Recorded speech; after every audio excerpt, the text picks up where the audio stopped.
तो इस वक्त हमारे साथ में जुड़े हुए हैं वरिष्ठ पत्रकार रहे, अभी हाल ही में बीजेपी ज्वाइन किए हुए हैं डॉक्टर रोहित सक्सेना जी। सर, बहुत बहुत स्वागत है आपका हमारे चैनल पे। नमस्कार अभिलाष जी। सर, अभी हाल ही में अभी आपने पार्टी ज्वाइन की है, आज ही ज्वाइन की है बीजेपी।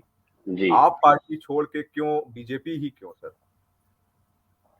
देखिए मैं काफ़ी समय मैंने आप में स्पेंड किया और मुझे ऐसा लगा संगठनात्मक रूप में अभी बहुत बदलाव वहाँ चाहिए।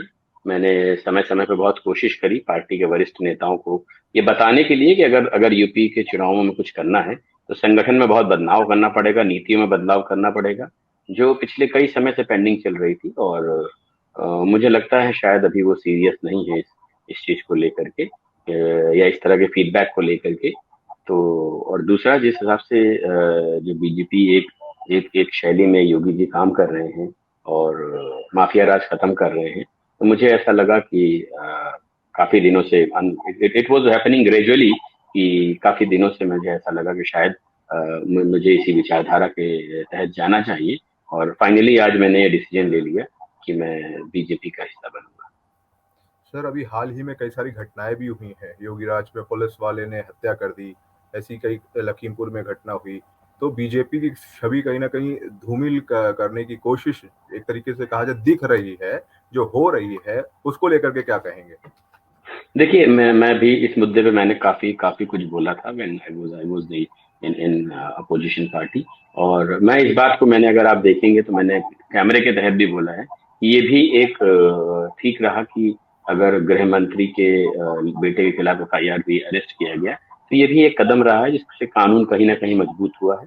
और मुझे नहीं लगता अन्य पार्टियों ने ऐसा कभी किया होगा कि अपने किसी नेता पर जब आरोप लगा हो, कुछ हुआ हो, तो उन्होंने इस तरह का कोई इनिशिएटिव लिया हो। बट इसमें इनिशिएटिव हुआ जो कि सराहनीय है। अगर महंगाई की बात की जाए तो आम जनता परेशान है, पेट्रोल की मार से, डीजल की मार से, सब्जियां महंगी हो रही हैं इसी कारण से। इसको लेकर के क्या कहना चाहेंगे आप, क्योंकि इस देखिए पर मैं आप हुई हुई। मैं आपको एक बात बताऊं, इसमें कोई दो राय नहीं कि महंगाई बढ़ी है, लेकिन इसमें भी कोई दो राय नहीं कि बीजेपी एकमात्र ऐसी पार्टी है जिसने इनकम पर पर्सन बढ़ाने की भी बात करी। अगर आप देखें तो प्राइवेट सेक्टर्स में भी कितनी मिनिमम सैलरी होनी चाहिए, इसका इनिशिएटिव भी बीजेपी ने लिया। तो मुझे लगता है कि अगर महंगाई बढ़ रही है तो उसके लिए इनकम बढ़ाने का भी जो प्रयास प्राइवेट सेक्टर्स में भी किया गया कि न्यूनतम इतनी सैलरी तो होनी ही चाहिए। इसका भी अगर अगर आपने देखा होगा, आपने कवर भी किया होगा कि इसकी भी अलग केवल बीजेपी नहीं लगाई है। प्राथमिकताएं क्या होंगी सर? आपने पार्टी ज्वाइन कर ली है, उसकी बधाई है आपको। प्राथमिकताएं क्या होंगी धन्यवाद। आप? देखिए मैं आपको बताऊं, मैं शुरू से पत्रकारिता और खेल संघों से जुड़ा रहा हूं। मेरा मेरा सीधा सीधा मैं आपको बहुत बिना लाग लपेट के बताना चाहूंगा। मेरा सीधा और सीधा एजेंडा है इन कम से कम दो कम्युनिटी, पत्रकारों और खिलाड़ियों के लिए कुछ अलग ऐसा कर देना जिससे उत्तर प्रदेश में उनकी अपनी पहचान बने। और जैसे आप देखेंगे कि खेलों को लेकर के अभी बीजेपी का जो रुख रहा, और मैं चूंकि काफी खेल संघों का अध्यक्ष चेयरमैन हूँ, राष्ट्रीय स्तर पर, राज्य स्तर पर, शहर स्तर पर भी, बॉक्सिंग, ताइक्वांडो, बॉडी बिल्डिंग ऐसे खेलों का। और चूंकि पत्रकारिता से मैं खुद होकर के आया हूँ, तो मैंने देखा है कि कितना कितना किन किन कठिन पहलुओं से पत्रकार भाई गुजरते हैं। क्योंकि जो शीर्ष पत्रकार हो गए उनकी तो बात छोड़ दीजिए, लेकिन उसके अगर नीचे की बात करूं मैं, बी ग्रेड, सी ग्रेड के, और मतलब सेकंड लेयर कह सकते हैं, नॉट बी सी ग्रेड, अगर आप ये कह सकते हैं सेकंड लेयर, थर्ड लेयर, जो छोटे पत्रकार हैं, छोटे चैनल्स हैं, लिमिटेड रिसोर्सेस वाले मीडिया हाउसेस हैं, उनका उनको कोरोना काल में बहुत बहुत क्षति पहुंची है, बहुत दिक्कत हुई है। तो मेरा अपना मानना है कि मैं पत्रकारों और खासकर खिलाड़ियों को, उनके उनके उनके भले का काम करूंगा, उनको आगे बढ़ाने का काम करूंगा। और पार्टी को निरंतर इस बात से अवगत कराता रहूंगा कि हमें इनके भले के लिए कुछ न कुछ ऐसी योजनाएं लानी है। जैसे मैं आपको बताऊं, कोरोना काल में ऐसा बहुत जगह हुआ जहां मैंने देखा कई पत्रकार नौकरी से निकाल दिए गए, वो इतने सक्षम भी नहीं है कि उनके घर चला पाए। और खिलाड़ियों के साथ भी लगभग ऐसा ही रहा कि कोरोना काल में घर में इनकम नहीं आई तो प्रैक्टिस छूट गई, काफी खेल भी प्रभावित हुआ। तो मैं चाहूंगा, क्योंकि ये एक ऐसा ऐसा ऐसा सेक्टर है जो बिल्कुल वर्जिन है, जिसपे ध्यान देने की बहुत जरूरत है।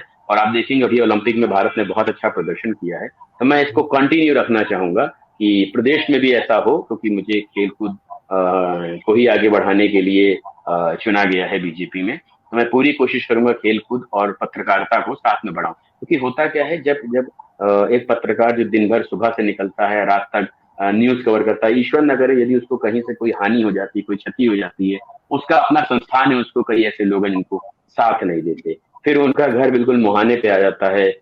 उनको दैनिक जो उनकी दिनचर्या होती है, जो जीविकोपार्जन के बाद जो जो खाने पीने की समस्याओं का सामना करना पड़ता है, इवन इवन रहने को घर नहीं होता है, क्योंकि जब पत्रकार पुरम डिसाइड होते थे पिछली सरकारों में, तो आप देखिए जो वर्चस्व वाले जो बड़े पत्रकार होते, तो कई ऐसे लोग होते थे जो पत्रकार होते भी नहीं थे और पिछली सरकारों में अपना अब इसको सेटिंग कह दीजिए, कुछ कह दीजिए, उससे अपने आवास पा जाते थे। लेकिन जो जो जो छोटे पत्रकार भाई हैं, जो छोटे मीडिया हाउसेस के पत्रकार भाई हैं, जिनकी आय जो है रिसोर्स भी बहुत कम है, और साधन मतलब उनके कह सकते हैं जो दर है वो भी बहुत कम है। तो मैं कोशिश कर रहा हूँ कि अगर पार्टी ने मुझ पर भरोसा जता के मुझे पदभार दिया है, तो मैं कम से कम इन दो कम्युनिटी के लिए इतना कर जाऊं कि आने वाले समय में कम से कम ये दो कम्युनिटी इतना कहे कि यदि बीजेपी ने मुझे चुना है तो मैं उनकी कसौटी पे खरा उतरा हूं और अपने वादों को पूरा किया है। जी अवियल जी। बहुत बहुत बधाई आपको और बहुत बहुत धन्यवाद हमारे साथ जुड़ने के लिए। धन्यवाद अवियल जी। धन्यवाद।